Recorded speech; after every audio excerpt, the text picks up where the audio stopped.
ನಾನು ಇವಾಗ ಸಿದ್ದರಾಜು ಸರ್ನ ಮಾತನಾಡಿಸ್ತೇನೆ. ಸಿದ್ದರಾಜು ಸರ್, ನಿಮ್ಮ ಫೋನ್ ಟ್ಯಾಪ್ ಆಗಿತ್ತು. ಟಿ.ಕೆ. ತ್ಯಾಗರಾಜ್ ಸರ್, ನಿಮ್ಮ ಫೋನ್ ಕೂಡ ಟ್ಯಾಪ್ ಆಗಿತ್ತು in the era of 80s and 90s. ಏನದು ಒಂಚೂರು ನಮ್ಮ ಗಮನಕ್ಕೆ ತಗೊಂಡು ಬನ್ನಿ. ಅದಾದ ನಂತರದಲ್ಲಿ ಮೋಸ್ಟ್ ಇಂಪಾರ್ಟೆಂಟ್ಲಿ ಇವ್ರ ಟ್ಯಾಪಿಂಗ್ ಪ್ರಕರಣ ಇವಾಗ ಯಾಕೆ ರಿಲೆವೆಂಟು ಅಂತ ನನಗೆ ಗೊತ್ತಾಗ್ತಾ ಇಲ್ಲ ನಿಜವಾಗ್ಲೂ ಕೂಡ. Please go head sir. Sir, ನಮ್ಮದು ಒಂದು ಹೇಳಿದರೆ ಆಗ ಈ ಪೊಲಿಟಿಕಲಿ ತುಂಬ ಈ ಡಿಸೆಂಟ್ ಆ್ಯಕ್ಟಿವಿಟೀಸು ಸಿಕ್ಕಾಪಟ್ಟೆ ನಡೀತಾ ಇದ್ದ ಕಾಲ. ಆ ಟೈಮ್ನಲ್ಲಿ ತುಂಬ ಪ್ರಮುಖರಾಗಿ ಇದ್ದವರಂಥವರು ಪತ್ರಿಕೆಗಳಲ್ಲಿ ಮತ್ತು ಮಾಸ್ಪತ್ರೆಗಳಿರೋರು ಈ ಪೊಲಿಟಿಕಲ್ ಇದು ಬಿಟ್ ಮಾಡ್ತಿದ್ದವ್ರ ಫೋನ್ಗಳು ಆಗ್ತಾಯಿತ್ತು.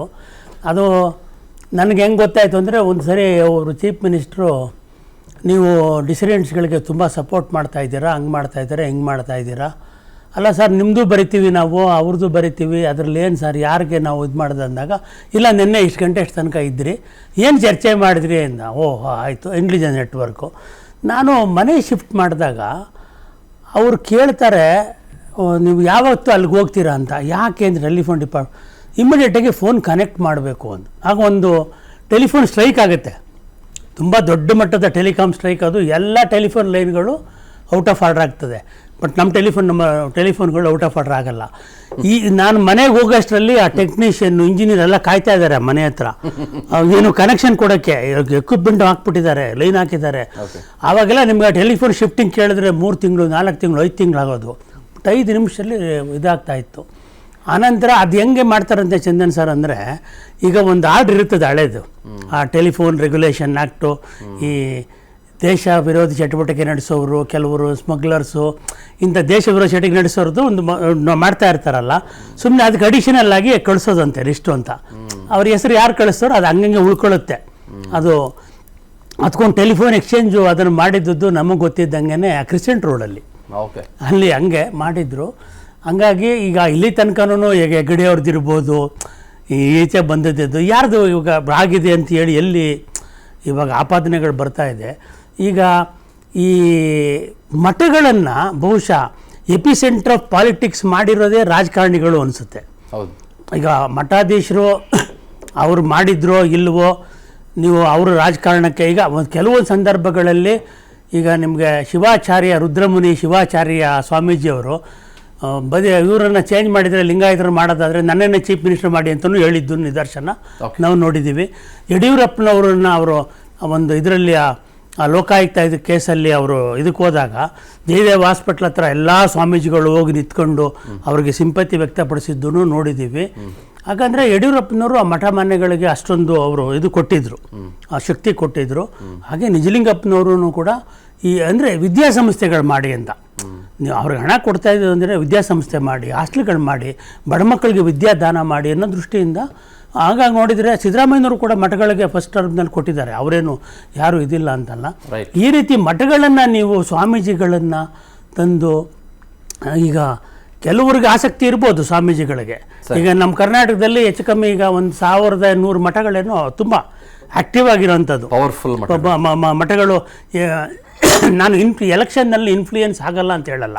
ಬಹುಶಃ ಸರ್ ಇದು ಬಂದಿದ್ದು ಅಂತ ಹೇಳಿದರೆ 2023 ಚುನಾವಣೆಯಲ್ಲಿ ಆದಂಥ ಕೆಲವು ಆ ಒಕ್ಕಲಿಗ ಬೆಲ್ಟಲ್ಲಿ ಆದಂಥ ಕೆಲವು ಮತ ಚಲಾವಣೆಯ ಕೆಲವು ಚೇಂಜಸ್ಸು ಈ ಚುನಾವಣೆಯಲ್ಲಿ ಉಳಿಸ್ಕೋಬೇಕು ಅನ್ನೋದು ಒಂದು ಪಕ್ಷದ್ದಾದರೆ, ಅದನ್ನು ಗಳಿಸ್ಕೋಬೇಕು ಅನ್ನೋದು ಒಂದು ಪಕ್ಷ. ಹಂಗಾಗಿ ಈಗ ನಿಮಗೆ ಕ್ಯಾಸ್ಟ್ ಯುವರ್ ವೋಟ್ ಹೋಗ್ಬಿಟ್ಟಿದೆ, ವೋಟ್ ಮೈ ಕ್ಯಾಸ್ಟ್ ಅಂತ ಆಗಿರೋದ್ರಿಂದ ಅದರ ಇಂಪ್ಯಾಕ್ಟೇ ಇದು ಅನಿಸುತ್ತೆ ಸರ್.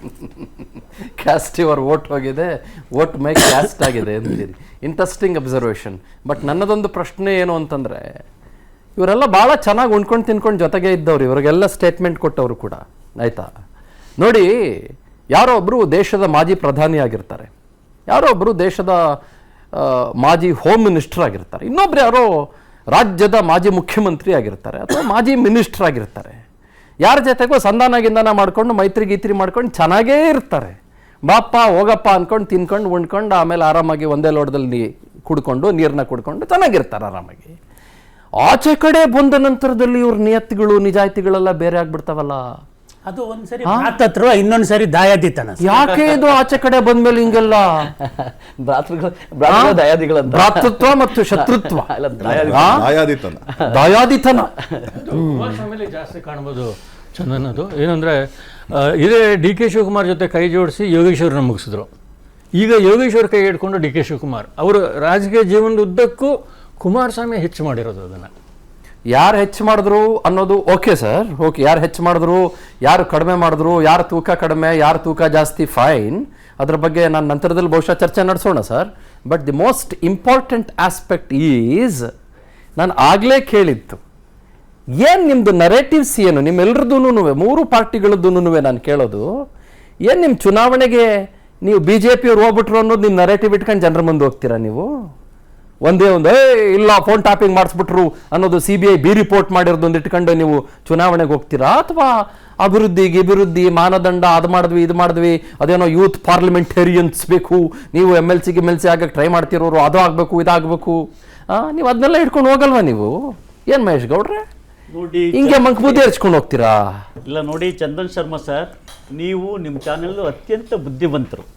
ಯಾಕೆ ಅಂತ ಹೇಳಿದ್ರೆ ನಾನು ಪರಮದಡ್ಡ. ಇಲ್ಲ ಇಲ್ಲ ಇಲ್ಲ, ನಾನು ಅಯ್ಯೋ, ದಡ್ಡ ನಾನು ವಿಚಾರವಾಗಿ ಮಾತನಾಡ್ತೇನೆ, ಶತದಡ್ಡ, ನೀವು ಮಾತನಾಡ್ತೇನೆ, ನನ್ನನ್ನು ಬುದ್ಧಿವಂತಗಿದ್ವಂತ ಯಾಕೆ ಅಂತ ಅನ್ಬೇಡಿ. ಹೇಳಿದ್ರೆ ಇವತ್ತು 3 ಜನ ಒಕ್ಕಲಿಗ ವಕ್ತಾರರನ್ನ ಈ ಡಿಬೇಟ್ ಕರೆದಿದ್ದೀರಾ. ಅದಕ್ಕೆ ಆ ಮಾತನ್ನ ಹೇಳಿದೆ. ದಯವಿಟ್ಟು ಒಂದು ಮಾತನ್ನ ಹೇಳ್ತೇನೆ, ಪರಮ ಪೂಜ್ಯ ನಿರ್ಮಲಾನಂದ ಸ್ವಾಮೀಜಿಯವ್ರ ಬಗ್ಗೆ ಆಗ್ಲಿ, ಮಠದ ಬಗ್ಗೆ ಆಗ್ಲಿ, ಒಕ್ಕಲಿಗ ಸಮುದಾಯದ ಬಗ್ಗೆ ಆಗ್ಲಿ ಮಾತನಾಡೋದಕ್ಕೆ ಅರ್ಹತೆ ನನಗಿಲ್ಲ. ಆ ಅರ್ಹತೆ ನನಗೆ ಕೊಟ್ಟಿಲ್ಲ ದೇವರು. ಪೂಜ್ಯ ಗುರುಗಳ ಪಾದಾರಗಳಲ್ಲಿ ಈ ಸಂದರ್ಭದಲ್ಲಿ ನಾನು ಕ್ಷಮೆಯನ್ನ ಕೇಳ್ತೇನೆ.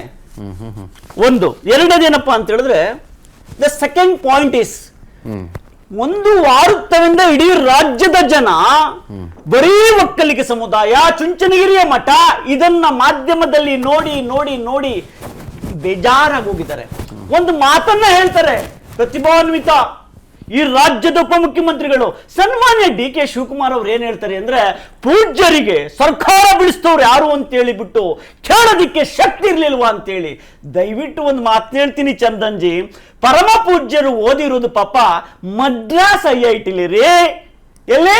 ಮದ್ರಾಸ್ IITಲಿ. ಇವತ್ತು ಹಗಲು ರಾತ್ರಿ ನಿಮ್ಮಂತವರು ಓದಿದ್ರು ಪಾಪ ಅಲ್ಲಿ ತಗೊಳಕ್ಕಾಗೋದಿಲ್ಲ ಸೀಟನ್ನ. ಅಂತ ಜಾಗದಲ್ಲಿ ಓದಿರುವಂತ ಪುಣ್ಯಾತ್ಮರು, IITಲಿ ಓದಿರುವಂತ ಪುಣ್ಯಾತ್ಮರು ದಡ್ರು. ಯಾರ ಇದರಲ್ಲಿ? DK ಶಿವಕುಮಾರ್ ಅವರ ಜ್ಞಾನದಲ್ಲಿ. ಒಕ್ಕಲಿಗ ಸಮುದಾಯದವರು ಸಹ ದಡ್ಡರಾಗ್ಬಿಟ್ಟವ್ರೆ. ಯಾಕೆ ಹೇಳಿ?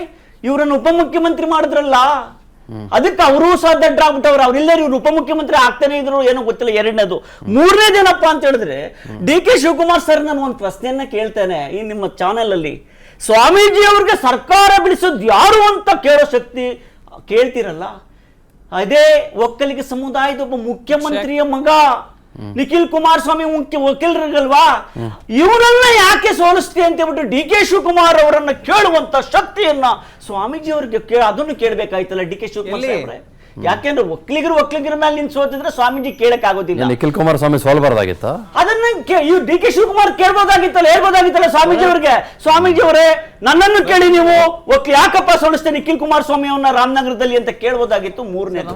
ನಾಲ್ಕನೇದು ಅಲ್ರಿ, ಎಲೆಕ್ಷನ್ ಮೇಲೆ 4 ಜನ ಸೋಲ್ತಾರ, 3 ಜನ ಗೆಲ್ತಾರೋ? ಇದಕ್ಕೆಲ್ಲ ಕೇಳ್ತಿರಲ್ಲ ಸ್ವಾಮೀಜಿ. ಸರ್ಕಾರ ಆದ್ಮೇಲೆ ಪತನವಾಗ್ತದೆ, ಸಂಸಾರ ಆದ್ಮೇಲೆ ಮಾಡ್ತೀರಿ, ಸಂಸಾರ ಆದ್ಮೇಲೆ ಆಮೇಲೆ ನೀವು ಡಿವೋರ್ಸ್ ತಗೊಳ್ತೀರಿ. ನೀವು ಇವ್ರ ಜೊತೆಗೆ ಸಂಸಾರ ಮಾಡಿದ್ರಿ, ಈಗ ಇವ್ರ ಜೊತೆಗೆ ಸಂಸಾರ ಮಾಡ್ತಾ ಇದ್ದೀರಿ. ಸಂಸಾರ ಮಾಡೋದ್ರ ಬಗ್ಗೆ ಹೇಳ್ಬಿಡ್ತೀನಿ ಸರ್. ಚುಂಚನಗಿರಿ ಮಠದ ಮೇಲೆ IT ರೈಡ್ ಮಾಡಿಸಿದ್ದಾರು ಸರ್? ಕುಮಾರಸ್ವಾಮಿ ಅವರು ಮಾಡಿಸಿದ್ರಾ? ದೇವೇಗೌಡರು ಮಾಡಿಸಿದ್ರಾ? ಲಿಂಗಾಯತ ಸಮುದಾಯದ ಮಠಗಳು ಇವತ್ತು ಎಷ್ಟಿದೆ ರಾಜ್ಯದಲ್ಲಿ? ಒಕ್ಕಲಿಗ ಸಮುದಾಯದ ಮಠಗಳು ಇವತ್ತು ಎಷ್ಟಿದೆ ರಾಜ್ಯದಲ್ಲಿ? ಒಂದೇ ಒಂದು ಒಕ್ಕಲಿಗರ ಮಠ ಇರಬೇಕಾ ಡೆವಲಪ್ಮೆಂಟ್ ಮಾಡೋದಿಕ್ಕೆ? ದೇವೇಗೌಡರು ಯಾವತ್ತಾದ್ರೂ ಹೌದ್ರಿ. ಬಾಯ್ಲಿಂಗ್ ಪಾಯಿಂಟ್ ಏನ್ ಮಹೇಶ್ ಗೌಡ್ರೆ? ನೋಡಿ ಸರ್, ಬಾಯ್ಲಿಂಗ್ ಪಾಯಿಂಟ್ ಏನ್ರಿ? If you don't mind boiling point ಹೇಳ, ಇಡೀ ಕರ್ನಾಟಕದ ಇತಿಹಾಸದಲ್ಲಿ ಮಂಡ್ಯ ಜಿಲ್ಲೆಯ ಒಬ್ಬ ಮಿನಿಸ್ಟರ್ ಇಟ್ಕೊಂಡು, this is the first time in our Mandya district, 3 ತಿಂಗಳಾದ್ರೂ ಸಹ ಮಂಡ್ಯ ಜಿಲ್ಲೆಯ ರೈತರು ನೀರನ್ನ ನೋಡ್ಲಿಲ್ಲ. ನನ್ನದೇ ಜಿಲ್ಲೆಯ ಒಬ್ಬ ಪ್ರತಿಭಾನ್ವಿತ ದೊಡ್ಡ ಒಬ್ಬ ಮಾಧ್ಯಮ ಲೋಕದ ಒಬ್ಬ ವ್ಯಕ್ತಿಯನ್ನ ಮುಂದೆಗಡೆ ಕುಣಿಸ್ಕೊಂಡಿದ್ದೀವಿ. ನಮ್ಮ ಗುರುಗಳನ್ನ ಕೇಳಿ, ನನ್ನ ಜಿಲ್ಲೆಯವರು ಬಂದಿದ್ದಾರೆ.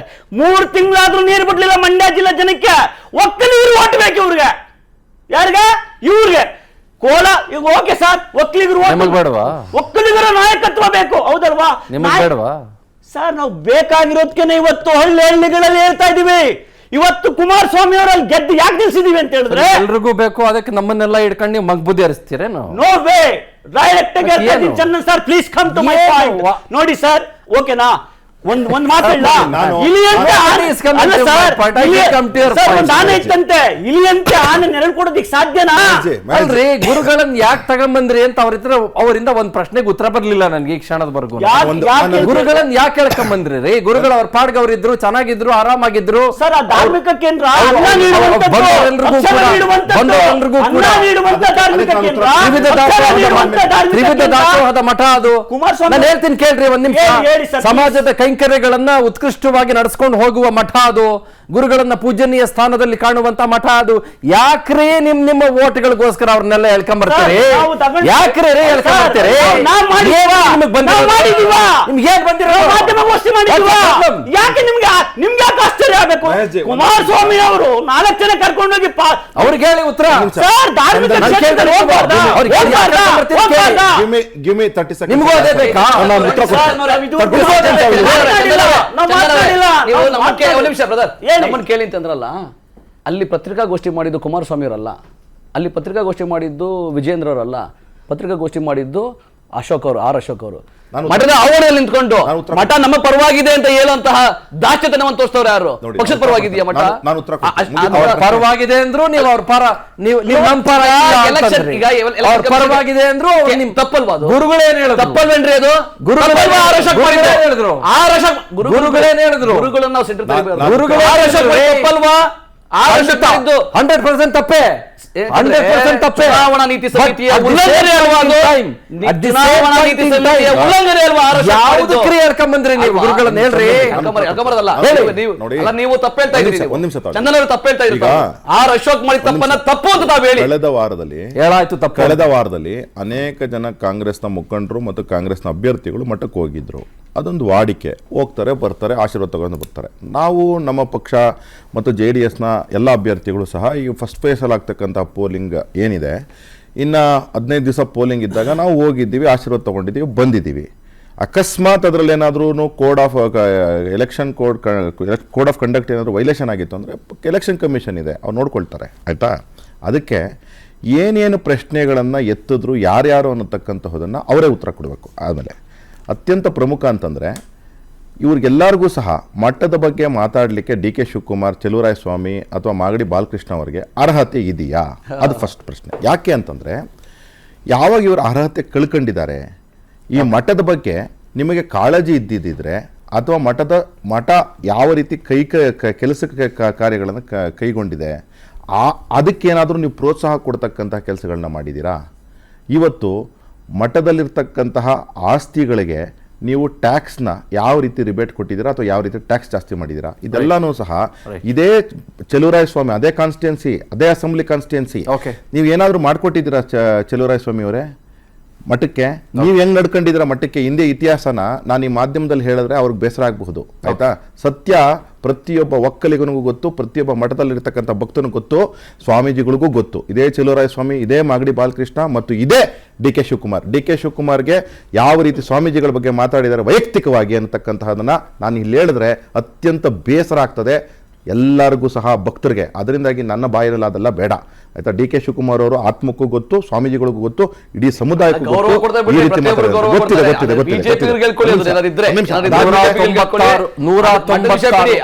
ನನ್ನ ಪ್ರಶ್ನೆಗೆ ಯಾರು ಹತ್ರ ಕೂಡ ಬರಲಿಲ್ಲ. 196 ತಾಲೂಕುಗಳಲ್ಲಿ ನಟರಾಜ್ ಗೌಡ್ರೆ ಭೀಕರವಾದಂತ ಬರ ಇದೆ ಅಂತ ಹೇಳ್ತೀರಿ. ಮೇವಿಲ್ಲ ಪಾಪ ಹಸುಗಳಿಗೆ, ದನಗಳಿಗೆ ಅಂತ ಹೇಳ್ತೀರಿ. ಕುಡಿಯೋಕ್ ನೀರಿಲ್ಲ ಅಂತ ಹೇಳ್ತೀರಿ. KRS ಇವತ್ತು ಒಣಗೋಗಿದೆ, ಕಬಿನಿ, ಹಾರಂಗಿ, ಹೇಮಾವತಿ ಸಂಪೂರ್ಣ ಬತ್ ಹೋಗಿದೆ ಅಂತ ಹೇಳ್ತೀರಿ. ತುಂಗಭದ್ರಾ ಡ್ಯಾಮು ಇವತ್ತು ನಲ್ಗೋಗಿದೆ, ಆಮರ್ಜ ನಲ್ಗೋಗಿದೆ, ಬೆಣ್ಣೆ ತೊರಾದಲ್ಲಿ ಒಂದೇ 1 ಇಂಚು ಕೂಡ ಇವತ್ತು ನೀರಿಲ್ಲ ಅಂತ ಹೇಳ್ತೀರಿ. ಉತ್ತರ ಕರ್ನಾಟಕದ ಜನ ಇವತ್ತು ಬೇರೆ ಊರುಗಳಿಗೆ ಗುಳೆ ಹೊರಟಿದ್ದಾರೆ, ಬೆಂಗಳೂರಿಗೆ ಬರ್ತಾ ಇದ್ದಾರೆ, ಅಲ್ಲೂ ಕೂಡ ಅವ್ರಿಗೆ ಕೆಲಸ ಸಿಗ್ತಾ ಇಲ್ಲ ಅಂತ ಹೇಳ್ತೀರಿ. ನೀವು ಮಂಡ್ಯದ ಬಗ್ಗೆ ಮಾತಾಡ್ತೀರಿ, ನೀವೆಲ್ಲರೂ ಮಂಡ್ಯದ ಬಗ್ಗೆ ಮಾತಾಡ್ತೀರಿ. ನೀವು ಇನ್ನೊಂದು ಮಾತಾಡ್ತೀರಿ, 37,000 ಕೋಟಿ ರೂಪಾಯಿಗಳನ್ನ BJP ಅವರು ಕೊಡುವುದಕ್ಕಾಗ್ಲಿಲ್ಲ. ಇವತ್ತವರೆಗೂ 1 ರೂಪಾಯಿ ಅವ್ರಿಗೆ 18,000 ಕೋಟಿ ಅಂತ ಅವ್ರು ಇನ್ನು 1 ಹೇಳಿದ್ರು. ರೂಪಾಯಿ ಒಂದ್ ನಿಮಿಷ ಬಿಟ್ಟಿಲ್ಲ, ತಡ್ರಿ. 8 ತಿಂಗಳಿಂದ ತಡ್ರಿ. 1 ರೂಪಾಯಿ ಬಂದೆ ಬಿಟ್ಟಿಲ್ಲ. ತಡ್ರಿ, ಬಂದೆ. ರಾಜ್ಯಕ್ಕೆ ಅನ್ಯಾಯ ಮಾಡ್ತಾ ಇದ್ದಾರೆ BJP. SDRF ನಲ್ಲಿ ದುಡ್ಡು ನುಂಗಾಕ್ಬಿಟ್ಟಿರೋ 5,600 ಕೋಟಿ ರೂಪಾಯಿ ಒಂದ್ ನಿಮಿಷ ನುಂಗಾಕ್ಬಿಟ್ಟಿರೋ. ಇರಪ್ಪ. ಒಂದ್ ನಿಮಿಷ ಇರಪ್ಪ. ಒಂದೇ 1 ರೂಪಾಯಿ ಬಿಟ್ಟಿಲ್ಲ. 5,600 ಕೋಟಿ ರೂಪಾಯಿ. BJP ಸರ್ಕಾರ 5,600 ಕೋಟಿ ರೀ. ಒಂದ್ ನಿಮಿಷ. ಅನ್ಯಾಯ ಮಾಡ್ತಾರೆ. ಸಾವಿರ ಕೋಟಿ ಬಿಟ್ಟಿದ್ದು. ನನ್ನ ಪ್ರಶ್ನೆ ಅದಲ್ಲ, ಒಂದ್ ನಿಮಿಷ ಇರಿ, please. 1,91,000 ಕೋಟಿ. ಯಾರು ಮಾಡಿಸಿದ್ರು ನೀವು? ಒಂದು ಪೈಸಾ ಬಿಟ್ಟಿಲ್ಲ. 90 ಕ್ಯಾಬಿನೆಟ್ ಮಾಡ್ಬಿಟ್ಟಿರಾ? 180 ಸ್ಟೇಟ್ ಮಾಡ್ಬಿಟ್ಟಿರಾ? ಯಾಕೆ? ಇಂಥದ್ದೆಲ್ಲ ಮಾತಾಡಲ್ಲ. ಇಂಥದ್ದು ಯಾರು ಚರ್ಚೆ ಮಾಡಲ್ಲ. ಇಂಥದ್ದು ಯಾರು ಚರ್ಚೆ ಮಾಡಲ್ಲ. ಇಂಥದ್ದು ಯಾರು ಚರ್ಚೆ ಮಾಡಲ್ಲ. ಫ್ಯಾಕ್ಟ್ಸ್ ಗಳನ್ನ ಕೇಳಿದ್ರೆ ಜಗಳ ಆಡ್ಕೊಂಡು ಕೂತ್ಕೊಂತಾರೆ. ಇದರ ಜೊತೆಗೆ ಒಕ್ಕಲಿಗ ಪಾಲಿಟಿಕ್ಸ್ ಅಂತ ಜಾತಿ ತಗೊಂಡ್ಬರ್ತಾರೆ. ಇನ್ನೊಂದು ಜಾತಿ ಅಂದ್ಬಿಟ್ಟು ಇನ್ನೊಂದು ಜಾತಿನ ತಗೊಂಡ್ಬರ್ತಾರೆ. ಆಮೇಲೆ ಕಳ್ಗಿವಿ ಅಂತಾರೆ. 47 ಪೀಪಲ್ ಆಫ್ ಲಿಸ್ಟ್ ನಮ್ಮ ಹತ್ರ ಇದೆ ಅಂತ ಹೇಳ್ತಾರೆ. ನಾವು ಪೊಲೀಸ್ ಕಂಟ್ರೋಲ್ ರೂಮ್ ನಲ್ಲಿ ಪೊಲೀಸ್ ಕಮಿಷನರ್ ಕಚೇರಿಯಲ್ಲಿ ರೂಮ್ ಹಾಕೊಂಡು ಟ್ಯಾಪ್ ಮಾಡಿದ್ದು ನಮ್ಗೆ ಗೊತ್ತಿಲ್ವಾ ಅಂತ ಹೇಳ್ತಾರೆ. ಲಿಸ್ಟ್ ಬಿಡ್ಲಾ ಒಂದೊಂದೇ ಅಂತ ಕೇಳ್ತಾರೆ. ನಾವು ಇದನ್ನೆಲ್ಲ ಕೇಳಿಸ್ಕೊಂಡು ಬಹಳ ಚೆನ್ನಾಗಿ ಮಾತಾಡ್ತಾ ಇದಾರಲ್ಲ ಇವರು, ಬಹಳ ಇಂಟ್ರೆಸ್ಟಿಂಗ್ ಸ್ಟೇಟ್ಮೆಂಟ್ ಅಲ್ಲ ಇವ್ರದ್ದು, ಎಷ್ಟು ಚೆನ್ನಾಗಿ ಹೇಳ್ತಾರಲ್ಲ ಇವರು, ಹೌದೋ ಏನೋ ಇರಬೇಕು ಏನೋ ಅಂದ್ಬಿಟ್ಟು ನಾವು ಇದನ್ನೆಲ್ಲ ಕೇಳಿಸ್ಕೊಂಡು ಕೂತ್ಕೊಂಡು ನಾವು ನಮ್ಮ ತಲೆ ಮೇಲೆ ನಮ್ಮ ಮುಖದ ಮೇಲೆ ಇಲ್ಲ ಚಪ್ಪಡಿ ಕಲ್ಲು ದೊಡ್ಡದೆಲ್ಲ ಹಾಕೊಂಡ್ಬಿಟ್ಟು ನೀರು ಹೊಯ್ಕೊಂಡ್ಬಿಟ್ಟು ಈ ಬೇಸಿಗೆ ಕಾಲದಲ್ಲಿ ಆರಾಮಾಗಿ ನಿಂತ್ಕೊಂಡು ಕುಂತ್ಕೊಂಡು ನೋಡ್ತಾ ಇರಬೇಕು. ನಮಗೆ ರಿಸ್ಪೈಟ್ ಏನೂ ಇಲ್ಲ. ನಮಗೆ ಯಾವುದರಲ್ಲೂ ಕೂಡ ಅನ್ನದಾತನಿಗೆ ಇವತ್ತು ಸಮಸ್ಯೆ ಆಗಿರೋ ಸಂದರ್ಭದಲ್ಲಿ, ಅವನಿಗೆ ಬವಣೆ ಇರುವ ಸಂದರ್ಭದಲ್ಲಿ ಅವನಿಗೆ ಯಾವ ಹಂತಕ್ಕೂ ಒಂದು ಗುಟ್ಕು ನೀರಿಲ್ಲ, ಅವನ ಹೊಲಗಳಿಗೆ ನೀರಿಲ್ಲ. ಅವನಿಗೆ 2,000 ರೂಪಾಯಿ ಕೊಟ್ಟು ಬಿಸಾಕಿದ್ರು ಅಷ್ಟೇ. ಆ 2,000 ರೂಪಾಯಿನ ಪಾಪ ಅವನು ಏನು ಮಾಡ್ಕೊಳ್ತಾನೆ ಅನ್ನೋದು ಕೂಡ ಕಾಂಗ್ರೆಸ್ನವರಿಗೆ ಇದುವರೆಗೂ ಗೊತ್ತಿಲ್ಲ. ಬಿಜೆಪಿ ಅವರಿಗೆ 37,000 ಕೋಟಿ ರೂಪಾಯಿನ ಬರ ಪರಿಹಾರದ ದುಡ್ಡನ್ನ ಹೆಂಗ್ ತರಿಸ್ಕೊಡ್ಬೇಕು ಅನ್ನೋದು ಗೊತ್ತಿಲ್ಲ. ಮಾತಾಡ್ತಾ ಇದ್ದೀನಿ ತಡ್ರಿ ಸ್ವಾಮಿ. ಅದರ ಜೊತೆಗೆ ನರೇಂದ್ರ ಸಿಂಗ್ ತೋಮರ್ ಅಂತ ಅವರ ಅಗ್ರಿಕಲ್ಚರ್ ಮಿನಿಸ್ಟ್ರು, ಅವರು ಬಿಮಾನಿ ಕಾನ್ಸ್ಟಿಟ್ಯೂನ್ಸಿಯಲ್ಲಿ ವಿಧಾನಸಭೆಯಲ್ಲಿ ನಿಂತ್ಕೊಂಡ್ರು. ಅದಾದ್ಮೇಲೆ NDRF ಜೊತೆ ಎಷ್ಟು ಮೀಟಿಂಗ್ ಆಯಿತು ಅನ್ನೋದ್ರ ಬಗ್ಗೆ ಬಿಜೆಪಿಯವರು ನನಗೆ ಈ ಕ್ಷಣದವರೆಗೂ ಕೂಡ ಒಂದೇ ಒಂದು ಮಾಹಿತಿ ಕೊಡಲ್ಲ. ಬಟ್ ಮಾತಾಡೋದೇನು, ಇವರೆಲ್ಲ ಒಂದೇ ತಟ್ಟೆಯಲ್ಲಿ ಕೂತ್ಕೊಂಡು ಊಟ ಮಾಡಿದವ್ರು ಏನೋ, ಇವರು ಅವ್ರ ಜೊತೆಗೂ ಸಂಸಾರ ಮಾಡಿದವರು, ಇವರು ಅವ್ರ ಜೊತೆಗೂ ಸಂಸಾರ ಮಾಡಿದವ್ರು, ಎಲ್ಲ ಸಂಸಾರ ಮಾಡಿದವ್ರೆ, ಒಟ್ಟೊಟ್ಟಿಗೆ ಇದ್ದವ್ರೇನೇನೆ, ಎಲ್ಲ ಜೊತೆಗಿದ್ದವ್ರೇನೇನೆ, ಆಯ್ತಾ, ಎಲ್ಲ ಹನಿಮೂನ್ ಪೀರಿಯಡ್ ಕಳೆದವ್ರೇನೆ ಇಲ್ಲಿರೋರೆಲ್ಲರೂ ಕೂಡ. ಆದರೆ ಇವಾಗ ಏನು ಮಾತಾಡೋದು, ಅವ್ನು ಸರಿಗಿಲ್ಲ ಇವನ್ ಸರಿಗಿಲ್ಲ, ಅವ್ನು ನೆಟ್ಟಿಗಂಗೆ ಮಾಡಲಿಲ್ಲ ಇವ್ನು ನೆಟ್ಟಿಗಂಗೆ ಮಾಡಲಿಲ್ಲ. ಮಾಡೋ ಟೈಮಲ್ಲಿ ಇವರೆಲ್ಲ ಸಾಥ್ ಕೊಟ್ರಲ್ಲ, ಇವರೆಲ್ಲ ಪ್ರೆಡೇಟರ್ಸ್ ಆಗಿದ್ರ, ಹಾಗಾದ್ರೆ ಇವರೆಲ್ಲ ಹ್ಯಾಂಡ್ ಇನ್ ಗ್ಲೌಸ್ ಆಗಿದ್ರ ಇವರೆಲ್ಲ. ಹಾಗಾದ್ರೆ ಮೈತ್ರಿ ಸರ್ಕಾರ ಇದ್ದಾಗ ಟ್ಯಾಪಿಂಗ್ ಆಯ್ತು ಅಂತ ಹೇಳ್ತಾರಲ್ಲ, ಅವಾಗ ಕಾಂಗ್ರೆಸ್ ಇತ್ತು JDS ಇತ್ತು, ಇಬ್ಬರು ಪಾಲ್ದಾರಿಕೆ ಇಲ್ವಾ? ಹಾಗಾದ್ರೆ ಅದನ್ನ ಇವಾಗ ತಗೊಂಡ್ಬರ್ತಾರಲ್ಲ, ನನಗೆ ಮತ್ತು ನಿಮಗೆ ಇದರಿಂದ ಪ್ರಯೋಜನನಾ? ನನಗೆ ಮತ್ತು ನಿಮಗೆ ಇದರಿಂದ ಓಟ್ ಹಾಕೋದಕ್ಕೆ ಏನಾದ್ರೂ ಒಂದು ದೊಡ್ಡ ಮಟ್ಟದ ಕುಮ್ಮಕ್ಕು ಸಿಗುತ್ತಾ? ನನಗೆ ಮತ್ತು ನಿಮಗೆ ಅಥವಾ ಅನ್ನದಾತನಿಗೆ ಇವತ್ತು ಒಂದು ಹೊತ್ತಿನ ಊಟ ಸಿಗುತ್ತಾ ಇವರಿಬ್ಬರ ಈ ಹೋರಾಟಗಳಿಂದ? ಬರೀ ಮಾತು and vulgarity in their talks. ಏನ್ ಮಾಡ್ತಾ ಇದ್ದಾರೆ, ಎಲ್ಲಿಗೆ ಹೋಗ್ತಾ ಇದ್ದಾರೆ? I don't seem to understand at all. ಅನುಕ್ಷಣದ ಸುದ್ದಿಗಳಿಗಾಗಿ Vistara news YouTube channel subscribe ಮಾಡಿ. ಹೊಸ ಸುದ್ದಿಗಳ ನೋಟಿಫಿಕೇಶನ್ಗಾಗಿ ಬೆಲ್ ಐಕಾನ್ ಕ್ಲಿಕ್ ಮಾಡಿ. ಲೇಟೆಸ್ಟ್ ಅಪ್ಡೇಟ್ಸ್ಗಾಗಿ www.vistaranews.com ವೆಬ್ಸೈಟ್ಗೆ ವಿಸಿಟ್ ಮಾಡಿ. ಅಂಗೈಯಲ್ಲೇ ಜಗತ್ತಿನ ಸುದ್ದಿ ತಿಳಿಯಲು Vistara news Kannada app download ಮಾಡಿ.